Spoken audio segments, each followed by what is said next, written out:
Hello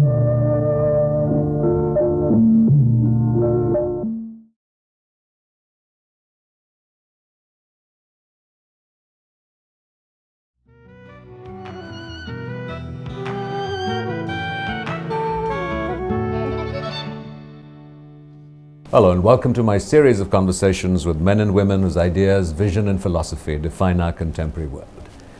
My guest today is one of India's most distinguished policemen. He heads India's leading investigating agency, the CBI. And even though the mention of his name might send tremors through many spines, he's often described as someone who can make friends with the devil. I'm delighted to welcome Mr. Uma Shankar Mishra. Thank you very much. You head the CBI, and it is India's premier investigating agency. Your name sends terror down many spines. How do you describe yourself? It should not be, but the organization does such work that it spreads like that, but not for any person like me. How effective would you as the director of the organization consider CBI truly is, beyond the image of it? I think it really has two images in a sense. That one is that institutionally, people are frightened of it at two levels. A, because it is the purveyor of justice, of investigation, of looking at acts of corruption. But at the same time, it's not always perceived as being crisp, clean, efficient, free of political color. Central Bureau of Investigation has a record of being fair, and without favor it works, and it has enjoyed the confidence of the people. And we must be knowing that cases by the constitutional courts are entrusted to CBI day in and day out. So I will not agree that CBI people do not have faith in CBI, but it has certain constraints because it started as anti-corruption unit, and after 1986, when constitutional courts have started giving cases to CBI with its limited manpower, it was not able to cope up with all the cases which have been entrusted to it. But the fact remains that given the power for the organized crimes as the only central law enforcement agency, it will do better in the future. I think to place this in perspective, you do have a conviction rate which is higher than I think most people outside immediately perceive, which is around 70%. But I think that what gives this color to the CBI is I think the more politically sensitive cases which seem to go on forever. You have Bofors, you have the fodder scam, cases like these. So the public perception is that these are not brought to fruition, not brought to completion. What are some of the difficulties that you have in pursuing high-profile cases like this? You see, CBI is entrusted with cases where people who are powerful are involved, where our criminals are not ordinary criminals. And the criminal justice system is such that there are so many factors which are operating for a case to be expeditiously taken into trial and taken to its logical conclusion, because we have more than 6,000 cases under trial in different courts. That is due to reasons that the CBI courts are less. The judges don't take up CBI cases because they are so cumbersome and so tedious. And we are trying on this reason to do something to have our own special courts for CBI to try the cases. And also, as you said, that the cases which are political overtones, where you cannot make CBI responsible in the sense that the matters are being referred to the higher courts, and the battery of leading lawyers were put up by them. So in these cases, the cases gets delayed. But looking at something like during in the Ayodhya case, there was the predicament in a sense that the Home Minister was somebody who was under investigation. What kind of difficulties does that place on the CBI when the Home Minister of the country is under investigation and you're an arm of the government finally? That's right, but whether Home Minister is involved or anybody is involved, we have a process, we have a legal scrutiny of each case. And in CBI there is inbuilt system of legal scrutiny. And in cases also where we need that higher legal opinion is required, we refer it to the Law Ministry, get the opinion of Attorney General. So this much I can say that after legal scrutiny of very high order, the CBI comes to a decision. And it is a different matter that whatever decision you take, there will be some criticism or other when the person occupies a high position in life. What are the constitutional provisions that might protect or insulate you from direct political influence? I mean, we have to recognize that we live in a society where we're all in some measure under varying degrees of influence and pressure, and it becomes an aspect of personal integrity to the degree that you're able to resist it. So apart from the calling of personal integrity on the director of the CBI and the officer investigating it, what are the constitutional provisions to protect you? The fact remains that CBI operates under a government department. We are now operating under Department of Personnel. With regard to the management of CBI, the superintendence of government remains. But the fact remains that we are an investigating agency. Investigating agency means we investigated cases under CRPC, IPC, Evidence Act, and right from day one, the FIR were accountable to the court and court alone. But interferences we are talk of is depending from person to person who wants to bend it, do it this way or that way to satisfy this person or that person. But in spite of making it a statutory body, investigating body, which will be extremely good idea like Lokayut and other bodies which have been set up, but the accountability of CBI should ease to the court and court alone. To what degree can you respond to perceived corruption without waiting for a formal complaint? There are many instances where it's apparent to the community, it's apparent to the media that a particular bureaucrat or official is corrupt. Do you have to wait for a complaint? Do you have to wait for something, a reference to be made to you? No, as I said, we can take suo motu cognizance if sanction is there, or we can wait for a complaint to investigate into the case. But in waiting for that, you become aware. When I say you as an individual, you're the director of the CBI and something comes to your attention. Are you able to just pick up the threads and act on it? Let me make it very clear. To root out corruption is not the job of CBI alone. We are an outfit of 6,000 only in this country, vis-a-vis government departments, public sector undertakings. So the corruption, first duty of checking corruption is the departmental head. You have to set your house in order. You have to lock your house so that thief doesn't enter. You cannot say that there is police and let me keep it open. So that's the fundamental duty of every departmental head to check corruption.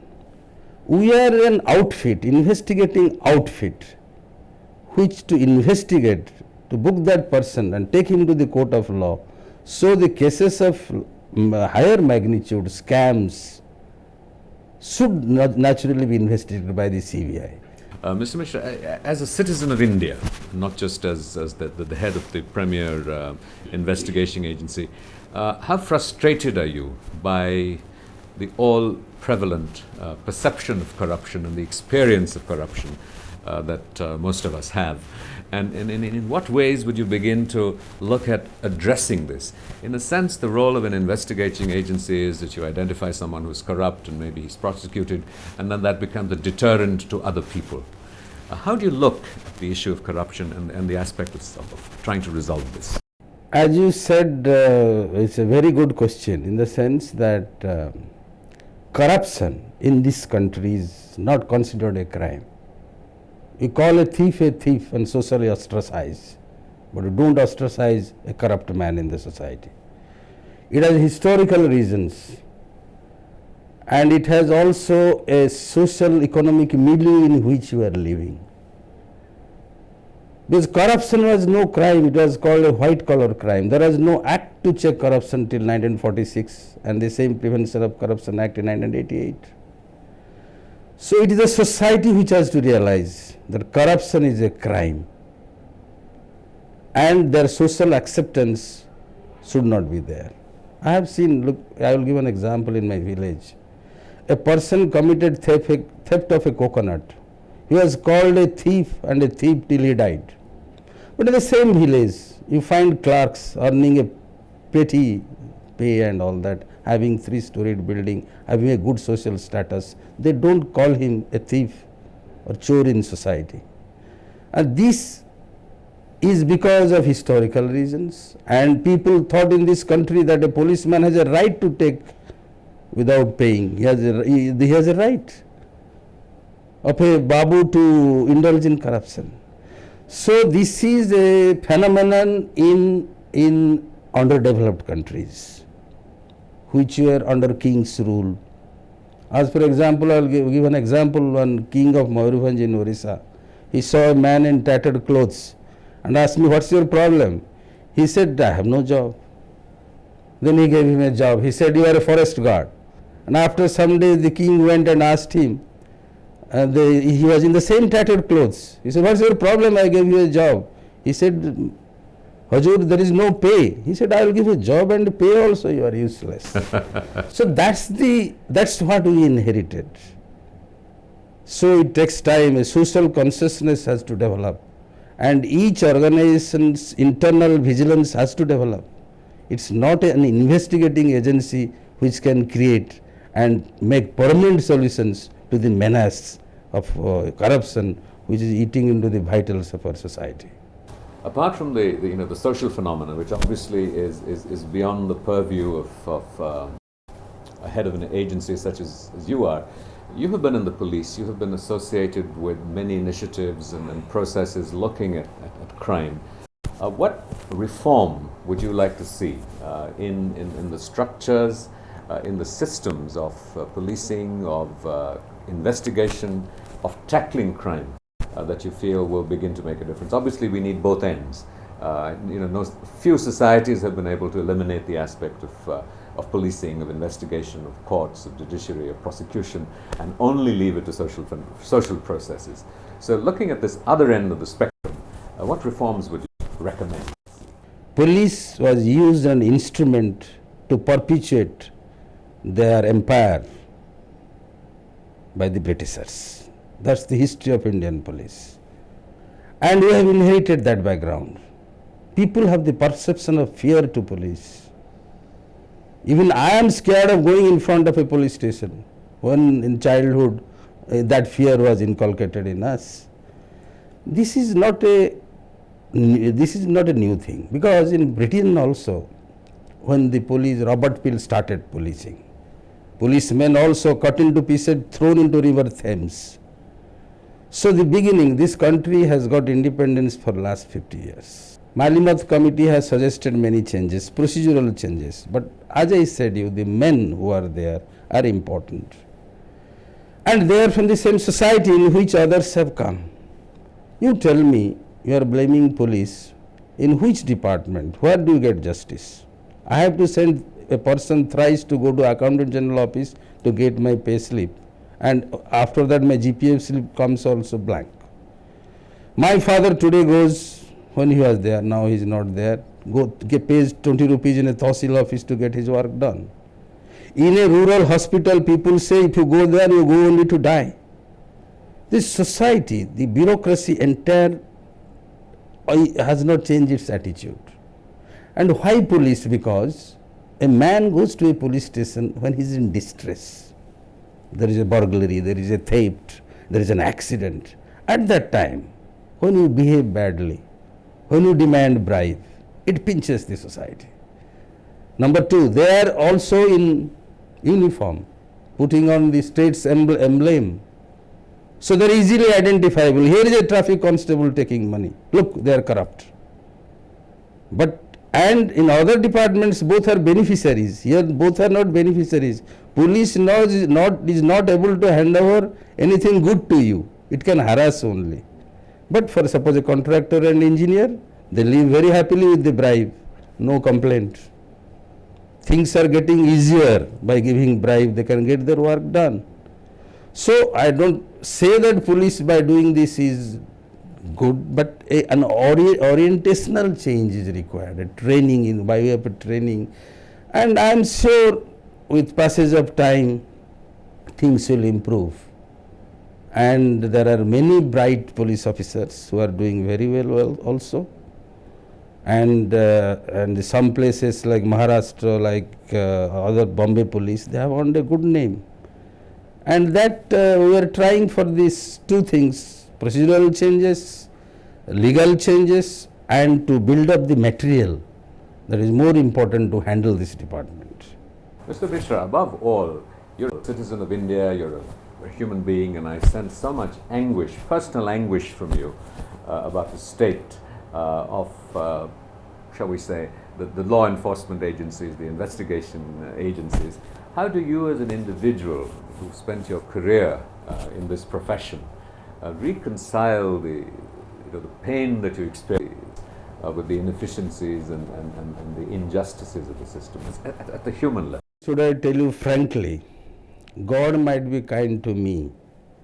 I have handled very important assignments. I have been district SP for 6-7 years. I was in Indian Parliament handling security, daily praying God that nothing happens today. And I was also in the Central Bureau of Investigation. I was in the State Police Headquarters. We are blaming politicians too much. Politicians also know what you are made of. It is a different matter. You don't get a good posting for the time being. But what image you create always travels. And that is, to that extent they will interfere with you. But you have a nexus, and your personality, everything they judge, they know. And accordingly the interference will be there. Otherwise, we are blowing out of proportion the political interference. But certain philosophies which I have always observed, I have always spoken to my subordinates that remember, you are a public servant. Servant means naukar, not the master. That has been throughout in my mind, and my father told two things when I joined IPS, which was always in my mind. First, God has given you power at such young age not to harm but to help. So any decision I have taken in my life, always I have thought whether I can help this man, not harm him. And the second, he said that it is very difficult, easy to get IPS but difficult to protect it. That was always in my mind. So, and honesty, integrity, these things are not the qualities, these things were supposed to be. People are now, we are referring him as he is not corrupt, as if it is a qualification with him. It is as good as saying he is not a thief. So corrupt, to be honest, you are supposed to be. But what after that? Today there is a controversy about tainted ministers. There is concern that there are politicians who are under investigation by the CBI. How does that make you feel? You see, I don't want to comment on that, but as the law stands today, there is no bar for anybody to contest or become a minister unless he is convicted by a court of law. If that's the position, then we can't say anything. I have no opinion on that. Without looking at these specific ministers and not putting you sort of in a corner on that issue, but looking at the state of politics, you sort of offered in a sense a defense a short while ago of politicians and said it's not just the politicians, it's all of us. And I meant that working in Parliament and watching the processes of governance in India closely, and I will spare you the embarrassment of looking at specific issues or individuals, but in a general sense, what was your feeling about and your response to the political process? You see, I cannot comment on that, but the student of political science, of all forms of government, the best is democracy. However enchanting the aristocracy may be, you can't go back to that. So, and in the form of democracy also, the best is parliamentary democracy. That's any student of political science will say. Now, in our country, the parliamentary democracy is only 40 to 50 years, and a multi-party system has grown. As a result of which, it is undergoing a process of churning, and I am sure it will get settled in the years to come. And same thing was in Britain, which is the mother of Indian parliamentary democracy. There were multi-party. There was instabilities. France, government fell one after another. So, to me that, as you said, why only blame politicians? We talked about bureaucracy, we talked about police, we talked about the entire social milieu in which we are all living. So, to me it appears it is a process in which we are going, we will definitely should be hopeful to go in a better way in future. And I started this program by, by telling viewers that you were described as someone who could get along with the devil. What do you think that this press reporter really meant? As an investigating officer, as the director of CBI, you have to work and look at a lot of devils. So why is it important to get along with them? No, that he wrote, probably if there is a devil in your own organization, then I try to get along with that. So do you have a lot of devils in your organization? Look, my father-in-law, who was also a DG of police, had said that when you are not sure how your children will be, how can you be sure what type of boss you will have or subordinate you have? So there are different types of people. So what is the concept of management? Management is because you cannot be getting your people suitable to your sentiment and your ideas. So if you want to run the organization, then there may be a devil there may be a good man there, because I don't consider anybody a devil, because everybody has a bad side and a good side.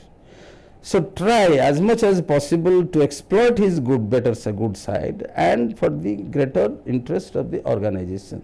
The organization is supreme. So for the interest of the organization, if you want to run it well, then you have to get along with these people and extract work from them. Because it is very difficult to throw a peon even. You have a process laid down in the constitution to throw out a person from the job. If you can't throw out, you should be intelligent enough to put up with him and get work from him, rather than always having you shouting and you will have blood pressure, others will have blood pressures. So pleasantly and nicely how to get along with people, get work from them is very, very important. You mentioned that everybody has a good side and a bad side. And we want to look at sort of, the moral issue of it, but let's look at strengths and weaknesses. What would you consider to be your greatest strength, and what would you consider your greatest weakness? That I have never thought, because I always thought that, as I said earlier to you, the personality. Personality is not acquired. Personality around 80% comes automatically in your blood, in your get-up, in your family background. That is more or less responsible. So I never thought that I am more efficient, I am more intelligent and more bright than my colleagues or anybody. But somehow or other, I have been successful, I have never been frustrated, and I carried on in my career smoothly. I only thank my father and God above that I could be successful and reach this position. Are you a religious person? Do you believe in a God that drives you and gives you this certitude and self-confidence and clarity? I am a great believer of God, and I pray God always for myself, for others, for the family, for the society, because apart from a police officer, I am also a Rotarian, and I'm fond of traveling, fond of meeting with people, fond of getting along with them. That has been my extracurricular activities always, and I also jot down things which may write after I retire because there is no time to write down. But the basic thing is that I have been always trying to help people, and which my father said that God has given power to you to help and only help, never harm. Even I have given good cheats to bad fellows for their career progression, but ultimately they have failed. But I've tried to uplift those bad elements in the organization also, lest they may not be a liability, but of some help to the organization. This attitude, positive attitude, perhaps helped me to go along without having blood pressure or diabetic till now. Thank you very much, sir. That has been a great Thank you very privilege, and I'd like to Thank you. Thank you so much. Thank you. Bye-bye.